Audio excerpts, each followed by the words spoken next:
Bien-aimés frères et sœurs en Christ, et à vous tous qui vous joignez à nous ce matin à travers notre chaîne YouTube, comme tous les dimanches depuis le début de cette pandémie du Covid-19.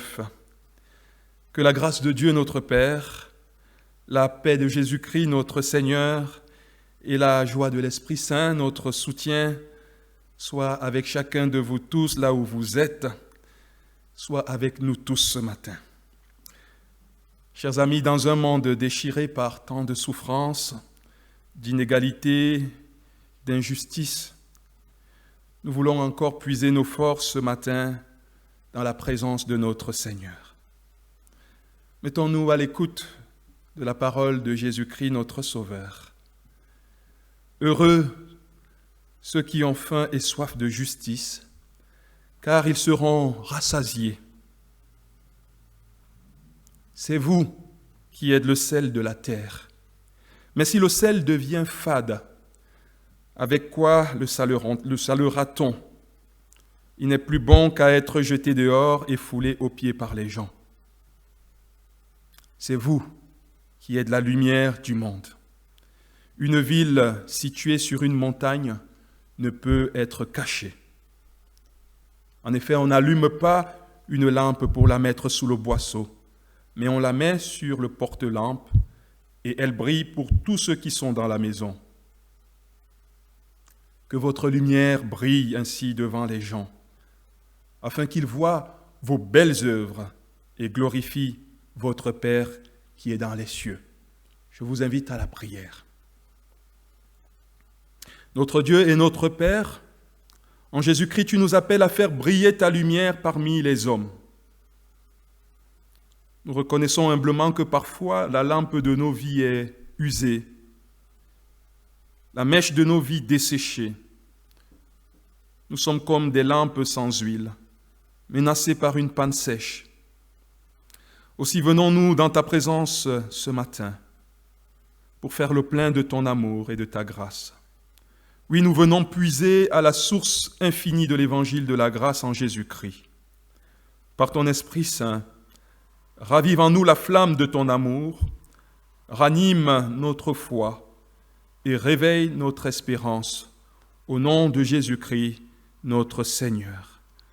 Amen.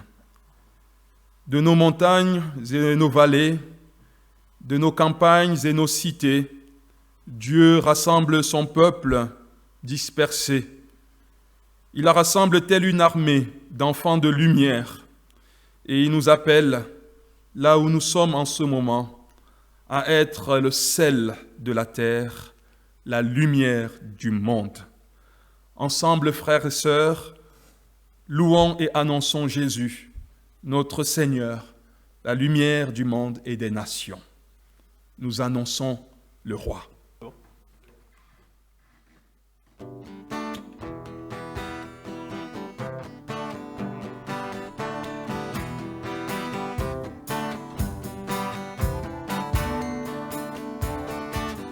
Nos montagnes, nos vallées, nos campagnes et nos cités, un peuple noble s'ensemble pour louer Dieu et proclamer ensemble. Oh, il est le Créateur qui fait de nous sa demeure pour être celle des lumières. Dieu nous appelle à servir sur la terre. Nous annonçons le roi, alléluia. Nous proclamons son nom sur ce pays.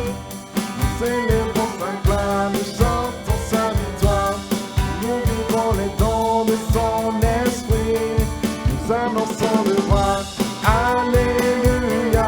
Nous proclamons son nom sur ce pays. Nous célébrons sa gloire, nous chantons sa victoire. Nous louons le nom de Jésus. Le roi rassemble son armée, l'ennemi tremble sous ses pieds. La victoire est assurée, nous marchons unis à ses côtés. Oh, la foi est notre bouclier.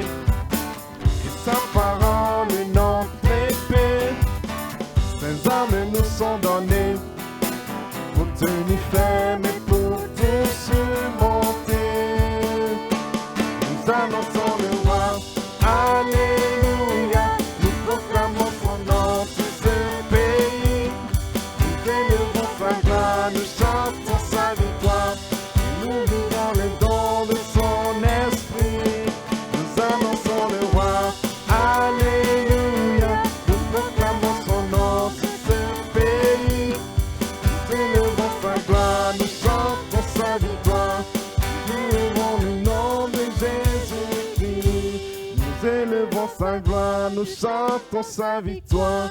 Nous élevons le nom de Jésus-Christ.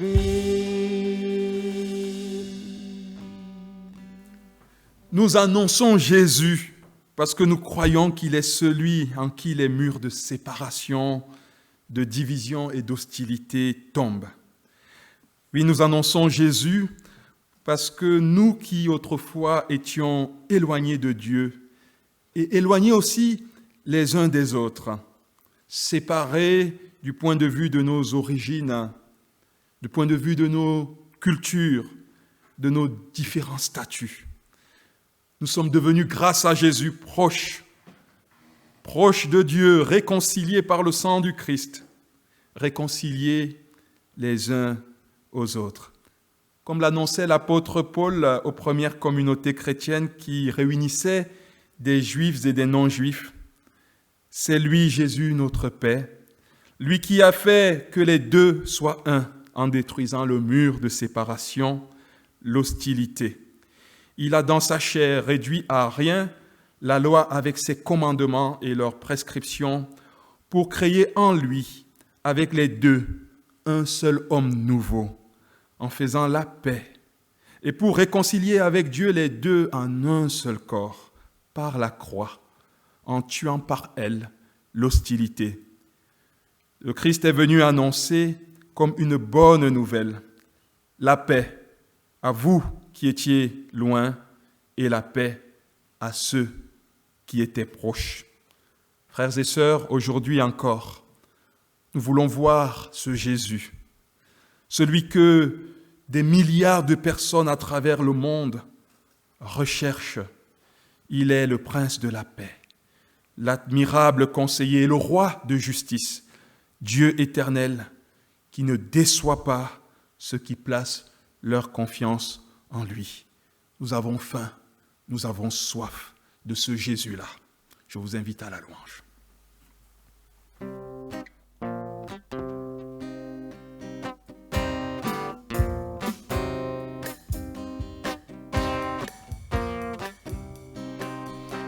Nous voulons voir Jésus, car on nous a dit que des millions d'hommes vivent grâce à lui, et que même les morts reviennent à la vie. On entend les chants, les dents, les échos de l'espérance.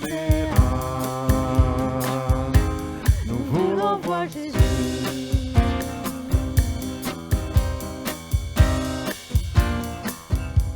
Nous voulons voir Jésus, homme de douleur,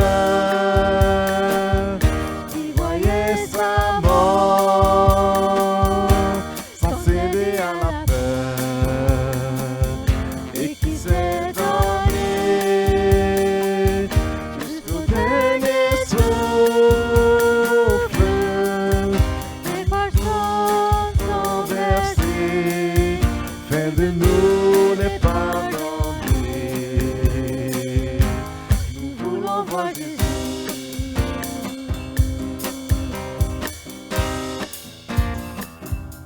Nous voulons voir Jésus dans sa sainteté,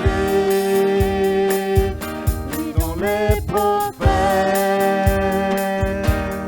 nous avaient parlé. La parole de Dieu, la lumière des hommes, il est le témoin fidèle, son amour nous interpelle.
appelle, que son sacrifice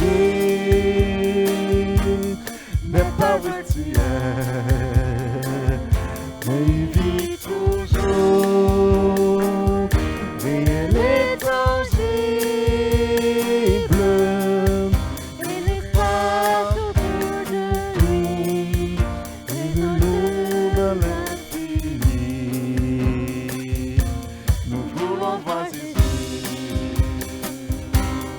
Nous avons soif, nous avons faim, et les hommes nous ont tous déçus. Nous voulons voir Jésus.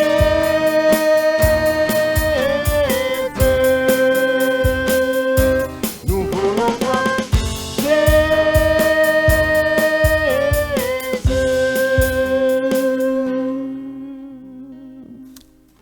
Le Seigneur est près de ceux qui ont le cœur brisé et il sauve ceux dont l'esprit est abattu. L'Éternel regarde du haut du ciel, il voit tous les hommes. Du lieu où il habite, il observe tous les habitants de la terre. Lui qui a façonné leur cœur à tous, il est attentif à toutes leurs actions.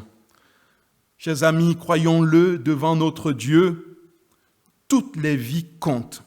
Toutes les vies ont de la valeur. Nous vivons, je l'ai dit vendredi, dans le cadre de la réunion de prière, un moment où, de nouveau, les oppositions sont de plus en plus médiatisées. Certains crient « Black Lives Matter », d'autres voudraient qu'on crie « White Lives Matter », mais nous devons dire en tant que chrétiens « All life matters », toutes les vies comptent, toutes les vies ont de la valeur. Alors que les humbles, les pauvres gens de notre monde, dont nous sommes les cœurs brisés, dont nous sommes aussi, écoutent et se réjouissent, dites avec nous ce matin la grandeur de ce Dieu devant qui toutes les vies comptent. Oui, qu'un chant s'élève, oui, que nos yeux se tournent vers toi, Seigneur, ce matin, que dans ta présence ce matin, tes enfants retrouvent la joie de vivre et reprennent des forces nouvelles. Oui, que nos peurs s'enfuient, que l'espoir renaisse au nom de Jésus. Nous voulons chanter ce chant qui dit que dans sa présence, les peurs s'enfuient. Hosanna.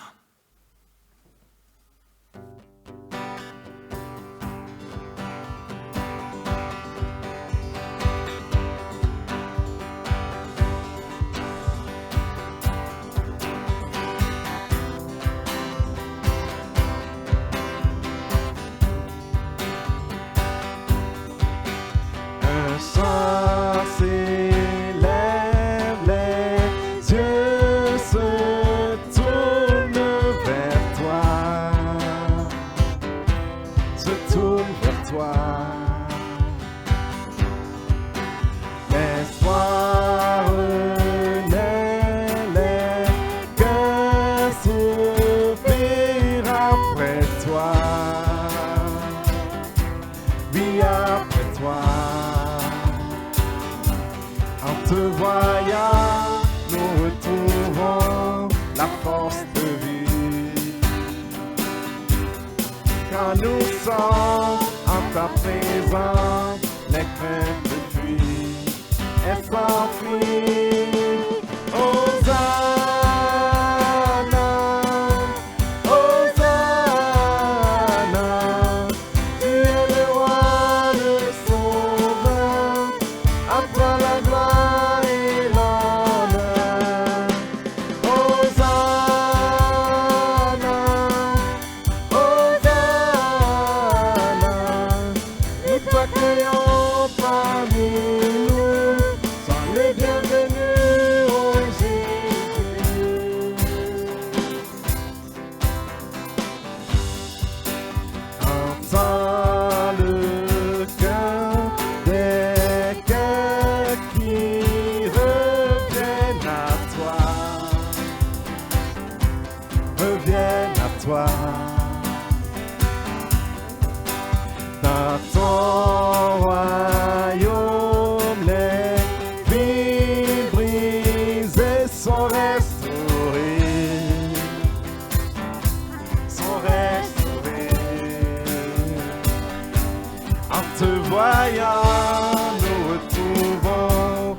force de vivre.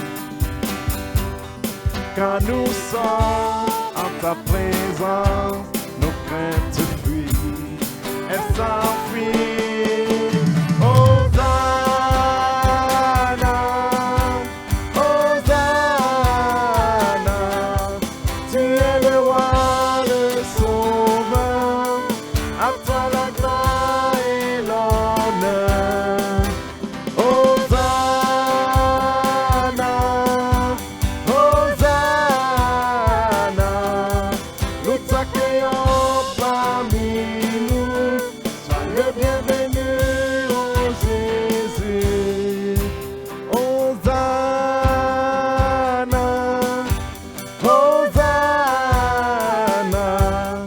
tu es le roi, le sauveur, à toi la gloire et l'honneur.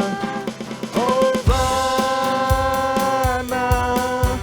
Hosanna,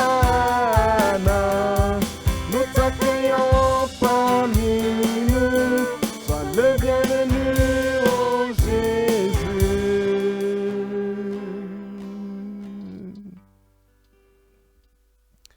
Chers frères et sœurs, ce matin, c'est notre frère Pierre Siclet qui nous apporte le message.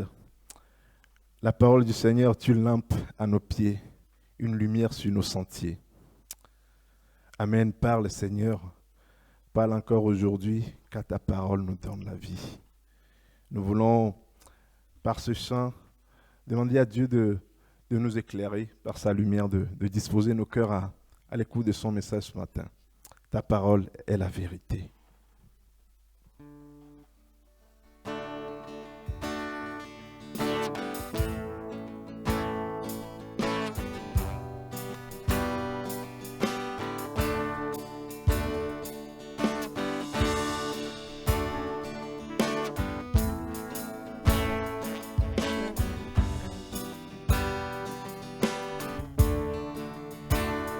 Ta parole est la vérité, elle est lumière sur mon sentier. Je peux avancer en sécurité sur les voies que tu as tracées. Ta parole est une âme puissante, une épée à double tranchant. En toi j'ai confiance, Dieu tout-puissant, éternel, Dieu triomphant. Amen, Amen. Ce que ta bouche a dit, ta main l'accomplit. Amen, Amen. Loué soit l'Éternel. Amen, Amen, Amen. Ce que ta bouche a dit, ta main l'accomplit. Amen, Amen. Qu'il en soit fait ainsi, car dès qu'il a parlé, dès qu'il a parlé, tout a existé. Il a ordonné, tout a été fait. Par éternel, encore aujourd'hui, ta parole nous donne la vie. Dès qu'il a parlé, dès qu'il a parlé, tout a existé. Il a ordonné, tout a été fait. Par éternel, encore aujourd'hui, ta parole nous donne la vie. Amen, Amen. Ce que ta bouche a dit, sa main l'accomplit. Amen, Amen, Amen. en soit fait ainsi. Amen, amen, amen, amen, amen. Ce que sa bouche a dit, sa main l'accomplit. Amen, amen, amen. Qu'il en soit fait ainsi. Oui, notre Dieu, notre Père, ce que ta bouche a dit, ta main l'accomplit. Nous voulons que tu disposes nos cœurs à t'écouter ce matin au travers de ta parole. Nous voulons, Seigneur, faire ta volonté. Nous voulons vivre selon tes plans pour nos vies. Alors, Seigneur, nous te confions le message de ce matin. Viens diriger nos pas, viens diriger nos cœurs selon tes desseins pour nous. Gloire à toi au nom de Jésus. Amen. Bonjour à chacun et à chacune. C'est avec joie que nous nous retrouvons à nouveau pour, même si c'est en distanciel, pour nous réunir autour de la parole de Dieu et de ce qu'il a à nous dire et nous annoncer. Depuis quelques dimanches, nous avons parlé du Saint-Esprit et nous continuerons encore ce dimanche matin à étudier le Saint-Esprit, peut-être sous un angle différent ce matin. L'apôtre Paul a écrit des textes magnifiques, merveilleux, des vraies perles. Et le texte d'Éphésiens 1 fait partie de ces perles, un véritable diadème. Et ce matin, je vous invite à lire quelques versets de ce chapitre 1. Je vous invite à le lire en entier chez vous, ce chapitre 1, mais ce matin, nous nous arrêterons tout d'abord sur les versets 13 et 14. Et en Christ, vous aussi, vous avez entendu le message de vérité, cet évangile qui vous apportait le salut. Oui, c'est aussi en Christ que vous avez cru. Vous avez obtenu de Dieu l'Esprit Saint qu'il avait promis et par lequel il vous a marqué de son sceau pour lui appartenir. C'est cet esprit qui constitue l'acompte de notre héritage en attendant la délivrance du peuple que Dieu s'est acquis. Ainsi, tout aboutit à célébrer sa gloire. Et nous trouvons un passage similaire, un peu parallèle, dans la deuxième épître aux Corinthiens, chapitre 1, et au verset 21 et 22. Le contexte est un peu différent, mais Paul dit à peu près dans les mêmes termes, les mêmes choses. C'est Dieu, en effet, qui nous a fermement unis avec vous au Christ et qui nous a consacrés à lui par son onction. Et c'est encore Dieu qui nous a marqués de son sceau comme sa propriété et qui a mis dans nos cœurs son esprit comme acompte des biens à venir. L'apôtre Paul, donc, dans ce texte majestueux dont il a le secret, célèbre la gloire de la grâce que Dieu nous a accordée en son Fils bien-aimé. Hymne à la louange de la gloire de sa grâce manifestée en Jésus-Christ. Émerveillement de l'apôtre Paul. Dieu le Père y est loué comme l'auteur et la source des bénédictions dont nous jouissons. C'est lui qui a déterminé ces bénédictions et nous les recevons en vertu de notre union à lui par la médiation de Christ. Le Saint-Esprit est à la fois une de ces bénédictions et il est aussi à la fois celui qui nous met au bénéfice des bénédictions de Dieu. La Pentecôte nous a rappelé le grand cadeau que Dieu nous a fait. Il nous a donné le Saint-Esprit, sans compter, sans faire de différence entre les hommes, les femmes, les riches, les pauvres, les instruits ou non, les juifs et les païens. Quiconque met sa confiance en Jésus reçoit le pardon de ses péchés et le Saint-Esprit comme don de Dieu. Les prophètes l'avaient annoncé. Dieu l'a fait en un don généreux, abondant sur ceux qui invoquent son nom. Et quelques lignes du prophète Ésaïe vont nous le rappeler. « Voici ce que déclare l'Éternel, lui qui t'a fait, qui t'a formé dès le sein de ta mère et qui est ton soutien. » Voilà ce que l'Éternel déclare. « Ne sois pas effrayé, Jacob, mon serviteur. Toi, Yeshurun, c'est un diminutif affectueux, que j'ai choisi. Je répandrai des eaux sur le sol altéré. J'en ferai ruisseler sur une terre aride. Oui, je répandrai mon esprit sur ta postérité et ma bénédiction sur ta progéniture.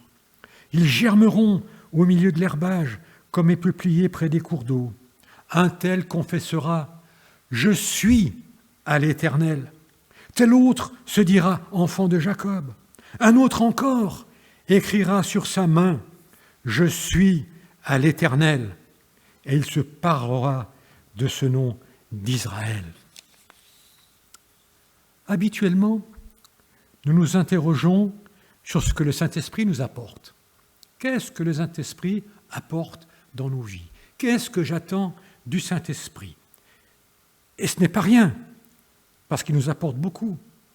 Par ce don de l'Esprit, les croyants reçoivent sagesse et révélation, nous dit Éphésiens 1, accès auprès du Père, force intérieure, présence de Dieu et du Christ, unité, capacité de vivre une vie de reconnaissance et de soumission mutuelle, assistance dans la prière. Et tout cela juste dans le chapitre 1 des Éphésiens. J'aimerais ce matin que nous changions de perspective et ne pas nous demander qu'est-ce que m'apporte le Saint-Esprit, mais nous demander ce que Dieu exprime en nous faisant le don du Saint-Esprit. Que nous dit-il par là? Quel est son message? Prenez une pièce de monnaie. Vous voyez sur cette pièce de monnaie qu'il y a un côté pile et il y a un côté face. Le côté pile, c'est le chiffre. Il nous donne la valeur faciale de la pièce. Ce côté pile, il est pour nous dans le plan de Dieu. Il nous donne la valeur de son plan, la richesse de son plan. Ne tenez pas compte de 5 cents, c'est beaucoup plus que cela. C'est pour nous cela. Le don de Dieu est pour nous et nous en tirons avantage. Mais le côté face, la Marianne au cas particulier sur cette pièce-là, le côté face porte la marque de l'autorité qui a émis la pièce, l'autorité qui en garantit la valeur. Vous pouvez toujours émettre des pièces à votre nom. Elles ne seront pas échangeables, vous n'en ferez rien. Mais une pièce émise par une autorité, comme l'État pour la monnaie, la pièce a une valeur. Et dans le plan de Dieu, eh bien, c'est Dieu qui garantit la valeur du don qu'il nous a fait. Le Saint-Esprit est la position, nous disent les textes, nos textes, d'un sceau officiel donné comme un gage. Ces deux métaphores, une est judiciaire, le sceau officiel, l'autre est commercial, le gage, exprime la signification que Dieu accorde à ce don. Nous sommes scellés de l'Esprit. Que nous dit cette métaphore scellée de l'Esprit? Vous savez certainement ce qu'est un sceau, un tampon qui soit à sec ou un encreur sur lequel figure l'emblème ou le nom de l'autorité apposé sur des pièces officielles. Toutes les civilisations ont eu recours à l'usage de sceaux. Toutes les recherches, les fouilles archéologiques nous font découvrir des sceaux qui servaient à attester de l'autorité qui a délivré tel ou tel document. Pour vous dire, on a même retrouvé le sceau personnel de Baruch, le secrétaire de Jérémie. Qu'exprime-t-on par la position d'un sceau? Au moins 3 choses. Une marque d'appartenance, et nous l'avons lu, on appartient. Une marque d'authentification et une marque de protection. Une marque d'appartenance.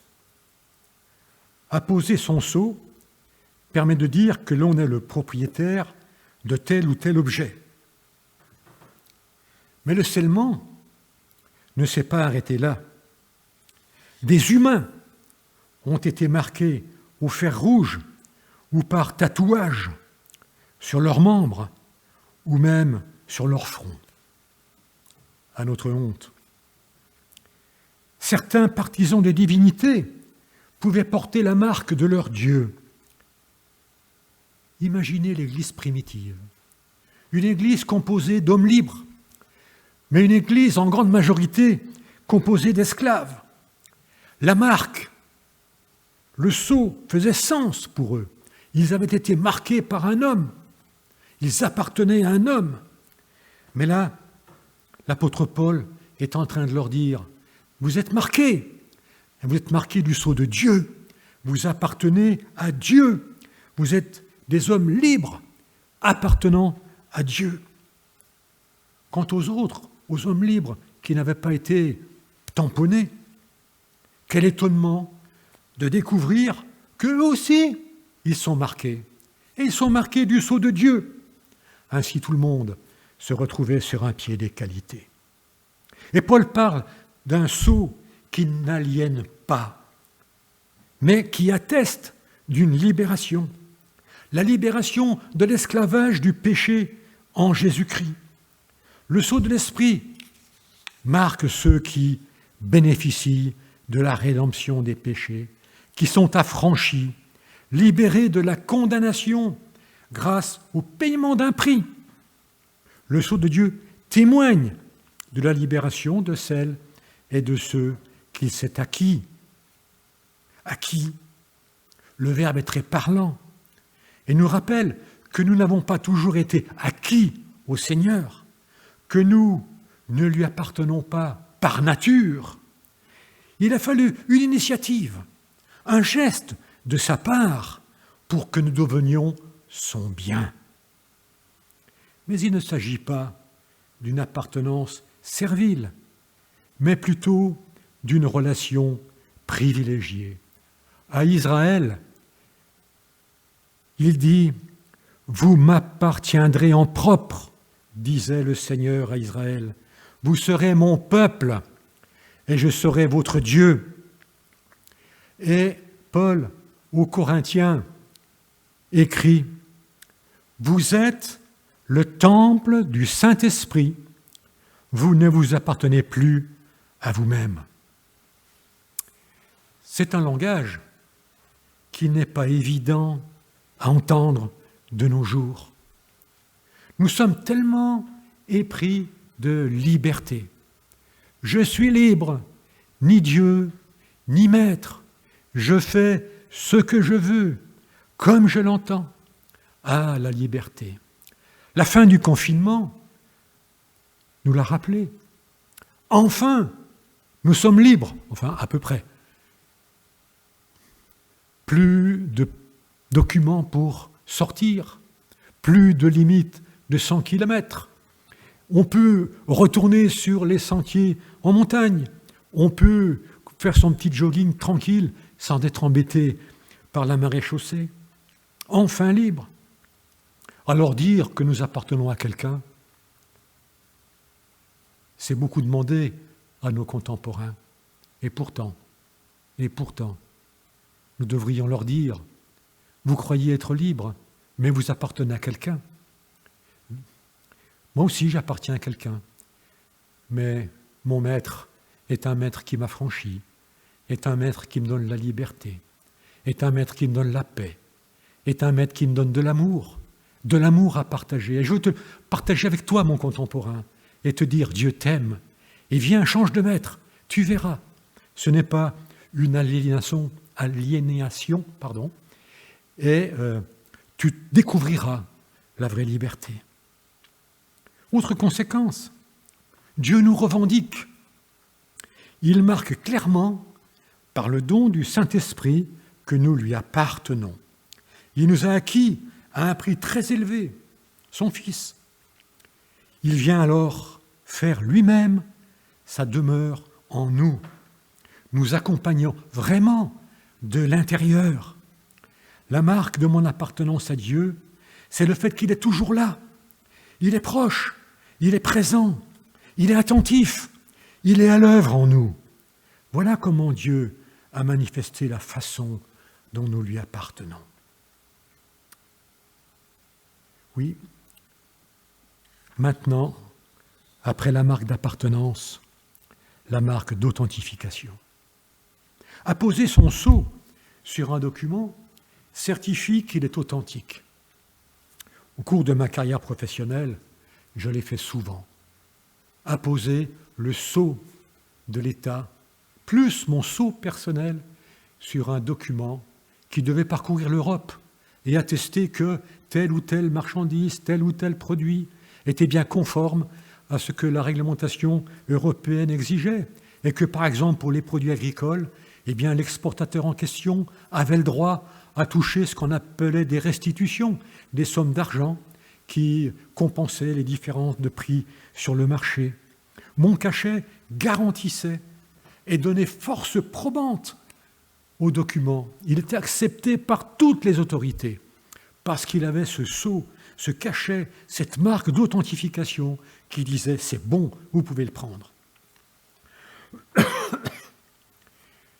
Jésus, en Jean 6, 27, a utilisé l'image du sceau pour lui-même.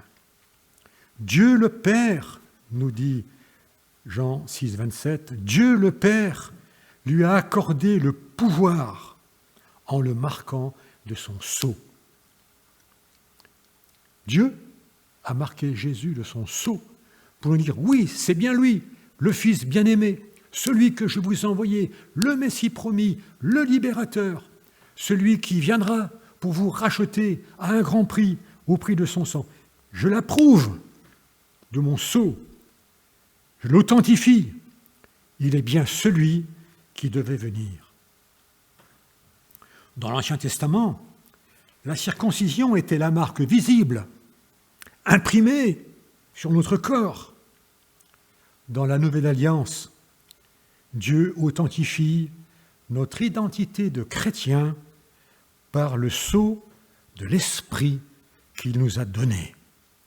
Dieu donne son Esprit à ceux qui sont nés de nouveau. Comment rendre compte de cela ? Tout chrétien reçoit le Saint-Esprit. Si quelqu'un n'a pas l'Esprit de Christ, il ne lui appartient pas, écrit Paul. En d'autres termes, ceux qui appartiennent à Christ ont, sans exception, reçu le don du Saint-Esprit. Alors me direz-vous, mais comment cela se manifeste-t-il ?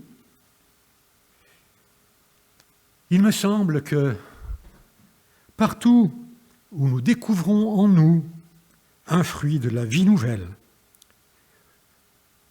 nous pouvons voir l'action du Saint-Esprit. La marque, le label d'une vie nouvelle, authentique, c'est le fruit d'une vie en accord avec ce qu'affirment les Écritures. Je peux donc me réjouir et prendre assurance chaque fois que je découvre en moi l'action de Dieu, dans mes progrès, dans mes forces renouvelées, dans ma paix, dans mes victoires, dans mes aspirations. Là où je découvre que Dieu agit dans ma vie, c'est une façon pour lui d'authentifier que je lui appartiens. Dieu s'engage. Il en va de sa réputation. Il engage sa réputation en nous donnant son esprit. Et nous ne pouvons pas nous dérober. Nous ne pouvons pas nous désengager sans entacher l'honneur de Dieu. Saint-Esprit est aussi une marque de protection. Un document scellé ne peut être ouvert par n'importe qui. J'ai aussi scellé des camions pour garantir l'intégrité de la cargaison. Et seul pouvait lever le scellé une autre autorité habilitée. Le scellement, par cachet de cire ou autre procédé, assure aussi la protection de tout document. Le Seigneur, en nous donnant son esprit, nous montre qu'il nous protège. Beaucoup ont une vision superstitieuse de cette protection. Ainsi, certains Juifs du temps de Jésus avaient des amulettes sur lesquelles était marqué « Sceau de Dieu ». Elles étaient censées avoir un pouvoir magique de protection. C'est de la superstition. Ce n'est pas ainsi qu'il nous faut voir le sceau de Dieu. Il nous affirme qu'il nous protège lui-même, et cela revient souvent dans la Bible. Caïn reçoit une marque pour le protéger. Le sang de l'agneau pascal sur les linteaux des portes protège les premiers-nés des Israélites. La marque d'une croix sur le front des fidèles pour échapper au jugement dans la vision d'Ézéchiel 9 leur permet d'être protégés. Cette dernière image est reprise également dans Apocalypse 7, que je vais lire.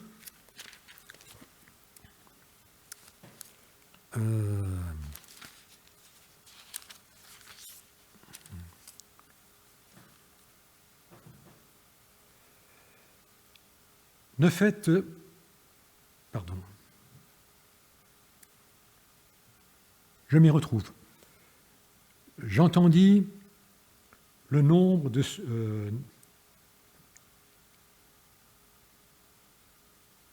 Ne faites pas de mal à la terre, à la mer, ni aux arbres, tant que nous n'avons pas marqué du sceau le front des serviteurs de notre Dieu.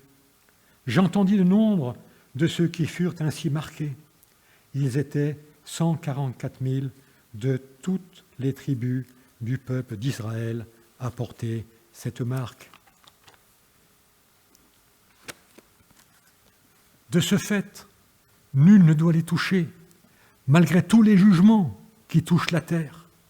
Ils sont préservés par le Seigneur pour le salut, même s'ils doivent passer par la persécution et connaître l'hostilité des hommes. Le don de l'Esprit s'inscrit dans la perspective du jour où Jésus reviendra pour accomplir notre rédemption totale.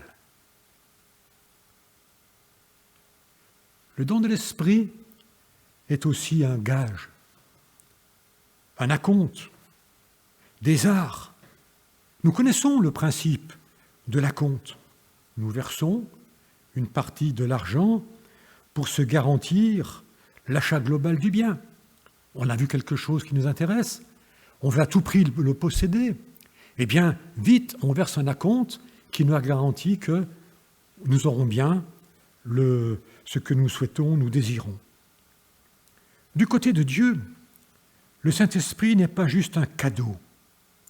Ce don a pour le Seigneur valeur d'engagement. Il est déjà là en nous. Il est déjà là au sein de l'Église. Et son projet est d'habiter éternellement en nous, éternellement au milieu de son peuple racheté. Déjà, il veut habiter en nous. Déjà, il fait de nous son temple. Vu de cette façon-là, il s'agit bien d'un acompte. Mais on ne verse pas un acompte sans avoir un projet plus grand, plus complet. Si le Saint-Esprit est gage de notre héritage, c'est qu'il y a un grand projet d'héritage. Ce don nous dit que ce que nous attendons est bien plus grand que ce que nous vivons, que ce que nous discernons, de ce que nous espérons aujourd'hui. Dieu s'engage par le don de son Saint-Esprit. Il nous assure que son grand projet éternel est constamment devant ses yeux en attendant son achèvement. Le Saint-Esprit, à compte de l'héritage, signifie que Dieu ne sera pleinement satisfait que lorsque nous aurons bénéficié du tout, de tout ce qu'il a en vue pour nous. Il ne vise pas moins que cela. Dans la vie courante, nous ne versons pas un acompte comme cela, en l'air. Quand nous versons un acompte, c'est que nous sommes partis d'un projet dont nous avons étudié tous les aspects. Nous affinons le projet avant de nous engager.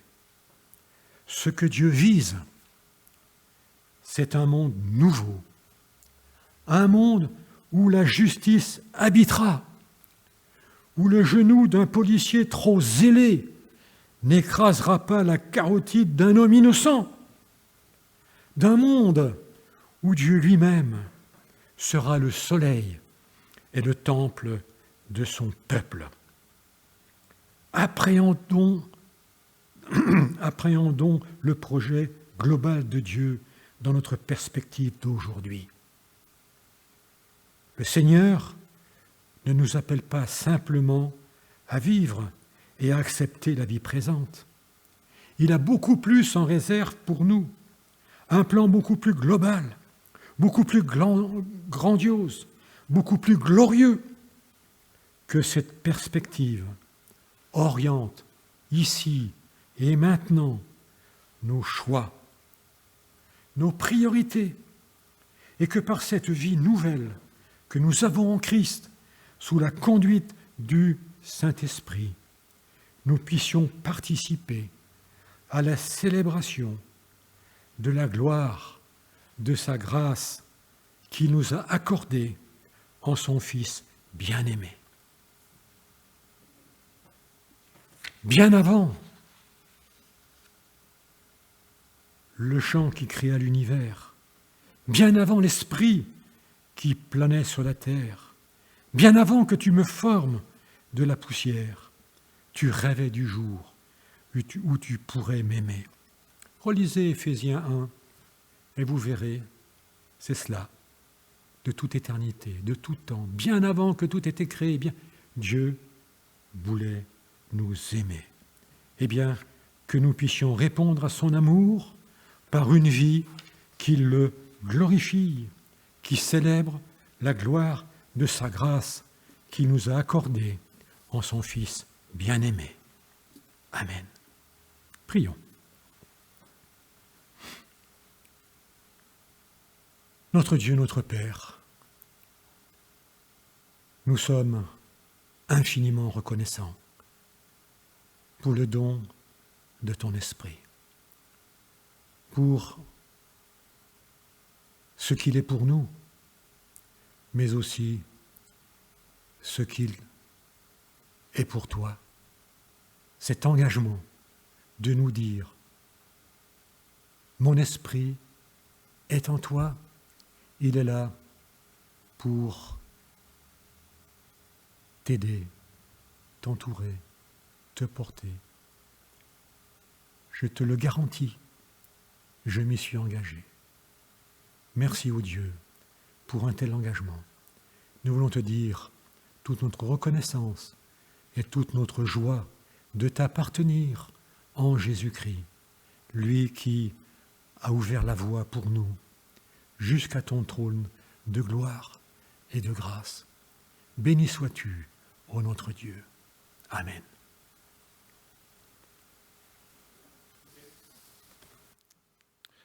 Chers amis, nous arrivons pas seulement au terme de notre culte d'aujourd'hui, mais nous arrivons surtout au terme d'une période qui fut longue, période pendant laquelle nos rassemblements cultuels en présentiel, comme on dit maintenant, n'étaient pas possibles. Aujourd'hui, nous voulons remercier toutes les personnes qui, dimanche après dimanche, ont permis la continuité de nos cultes par les moyens de notre chaîne YouTube. Alors je vous rassure, nous continuerons de diffuser nos cultes en espérant que la technique soit à point. Je voudrais remercier mon frère Brian pour tous les efforts mis en place dans le cadre de la mise en œuvre de la chaîne YouTube et de la Sono. Je voudrais remercier les musiciens, le responsable du groupe de musique, notre frère Japhet, et toute l'équipe qui l'a accompagné, Alison, Thomas, Nathan. Je voudrais remercier toutes celles et ceux qui, autour de moi, ont préparé les semaines passées le plan de reprise de nos cultes. Notamment, je veux remercier l'équipe de coordination de cette reprise, avec Thomas qui nous a aidé à faire l'implantation de la nouvelle salle, Nathalie et Christian Carlin, Jean-Victor Livrieri. Et puis je voudrais aussi remercier les groupes de maison qui ont continué de prendre part à l'animation de nos cultes. Toutes les personnes qui, depuis chez elles, ont participé par des chants, par des prières, par des lectures. Frères et sœurs, c'est ensemble que nous avons traversé cette épreuve difficile. Nous commençons à voir quelques éclaircies et c'est encore ensemble que nous voulons poursuivre notre vie en Église. Oui, il est doux, il est agréable pour des frères et sœurs de demeurer ensemble. Nous voulons vous dire quelle est déjà notre joie de pouvoir vous accueillir prochainement. Ça ne sera plus tout à fait le même accueil en attendant de trouver des jours meilleurs, mais nous avons mis tout notre cœur, toute notre force, toute notre responsabilité pour vous accueillir dans les meilleures conditions possibles et pour vivre la communion fraternelle. Alors n'ayez pas peur, à moins que vous soyez une personne à risque. Vous pouvez venir dimanche prochain en vous inscrivant par avance. Toutes les informations vous seront données dans la prochaine lettre de nouvelles. Notez d'ores et déjà qu'il sera nécessaire et impératif d'avoir un masque homologué. Ça peut être votre masque domestique, grand public, ou alors un masque chirurgical qui est maintenant disponible en pharmacie. Et il y aura également l'obligation, avant l'accès dans les locaux, de pouvoir se désinfecter les mains et d'autres contraintes qui nous permettent de respecter les dispositions sanitaires. Frères et sœurs, en attendant de vous retrouver, j'aimerais vous donner quelques annonces. Mercredi à 19h30, à nouveau, le conseil d'église va se réunir. C'est le 3e mercredi sans interruption que nous nous retrouvons ces derniers temps. Parce que nous avons beaucoup de travail. D'abord, finaliser les choix des orientations et opérations prioritaires suite à la consultation à laquelle vous avez pris part. Le conseil, la semaine dernière, a fait le point avec les animateurs et les responsables des groupes de travail AIME. Et dans les prochains jours, le conseil vous adressera une communication pour vous faire connaître les priorités que nous vous proposons. Vendredi à 18h, nous aurons notre rendez-vous de prière hebdomadaire. Nous voulons aussi vous dire que dimanche prochain, à midi, notre Église portera, comme elle a fait aussi pendant le temps du confinement, autour de Nathalie Carlin, la maraude du dimanche. Donc, pour toute information concernant les maraudes, merci de vous rapprocher de notre sœur Nathalie. Frères et sœurs, que la grâce de Dieu continue d'être avec chacun de nous. J'aimerais partager, pour finir avec vous, ces quelques versets tirés du chapitre 3 de la lettre de Paul aux Éphésiens. Ce chapitre fait suite au message que notre frère Pierre nous a déjà partagé. C'est une prière. Voilà pourquoi je plie les genoux devant le Père, de qui toute famille dans le ciel et sur la terre tient son nom. Je prie qu'il vous donne, conformément à la richesse de sa gloire, d'être puissamment fortifié par son esprit dans votre être intérieur, de sorte que le Christ habite dans votre cœur par la foi. Je prie que vous soyez enracinés, fondés dans l'amour, pour être capables de comprendre avec tous les saints quelle est la largeur, la longueur, la profondeur et la hauteur de l'amour de Jésus-Christ, de connaître cet amour qui surpasse toute connaissance, afin que vous soyez remplis de toute la plénitude de Dieu. À celui qui peut faire par la puissance qui agit en nous, infiniment plus que tout ce que nous demandons ou pensons.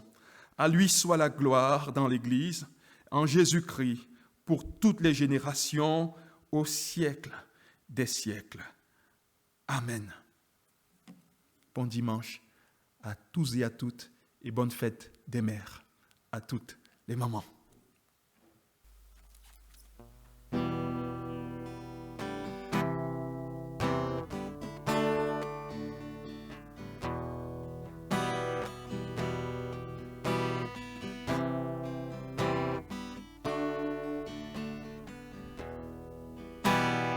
Nul n'est comme toi, de puissant éternel. Tu nous as consolés, tu nous as élevés. Ton amour est si fort pour restaurer, sauver. Tu es merveilleux dans tout ce que tu fais. Tu es merveilleux dans tout ce que tu fais. Nul n'est comme toi, un père et un ami. Fort et si patient, tu corriges et conduis, toujours à nos côtés, toujours pour nous aider. Tu es merveilleux dans tout ce que tu fais. Tu es merveilleux dans tout ce que tu fais. N'est comme toi, Dieu d'amour et de paix, justice et vérité, en toi tout est parfait, lumière et sainteté, splendeur et majesté, tu es merveilleux dans tout ce que tu fais. Tu es merveilleux dans tout ce que tu fais. Tu es merveilleux dans tout ce que tu es. Un Père et mon Sauveur, mon ami, mon Seigneur.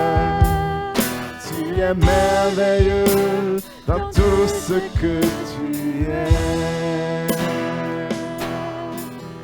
Tu es merveilleux dans tout ce que tu es. Très très bon dimanche à tout un chacun de nous et restons prudents.